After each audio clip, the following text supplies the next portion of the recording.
హరే కృష్ణ. నేను మీ ప్రేత్మ. అందరికీ భోగి పండుగ శుభాకాంక్షలండి. భోగి పళ్ళ వేడుక వెనుక ఆంతర్యం తెలుసా మీకు? భోగి రోజు సాయంత్రం భోగి పళ్ళ వేడుక వేల సంవత్సరాల నుండి వస్తున్న సాంప్రదాయపు వేడుక. రేగుపళ్ళు, చిల్లర నాణ్యాలు, అక్షంతలు, పూలరేకులు కలిపి పిల్లల తల మీద పోసే ఈ ఆచారం చిన్నారులకు రక్షణ కవచం.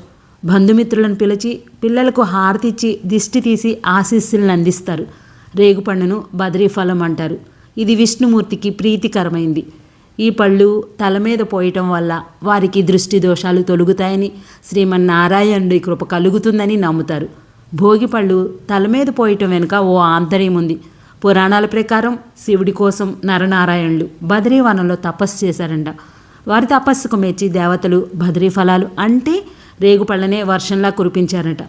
పిల్లలను ఆ నారాయణుడిలా భావించి సంక్రాంతి ముందు రోజు భోగిపళ్ళు పేరుతో ఇలా రేగుపళ్ళను పోసే సాంప్రదాయం వచ్చిందని ఒక పురాణ కథనం.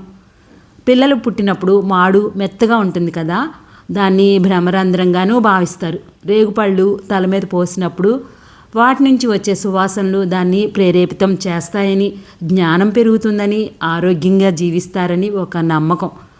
ఎర్రగా గుండ్రంగా ఉండే రేగుపళ్ళను సూర్యుడికి ప్రతీకగా చెప్తారు. ఇవి ఆరోగ్య కారకం కూడా. రేగు పండ్లలో సి విటమిన్ అధికంగా ఉంటుంది. ఇది రోగనిరోధకతను, జీర్ణశక్తిని పెంచుతుంది.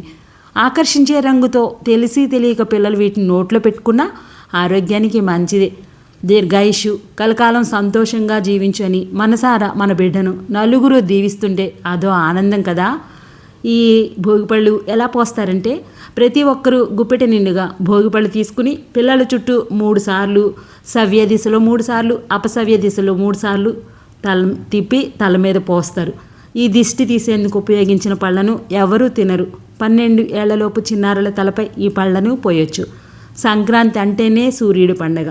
సూర్యుడు ఎర్రని రంగులో గుండ్రని రూపంలో ఉండటం కారణంగానే దీనికి ఆర్కఫలం అనే పేరొచ్చింది.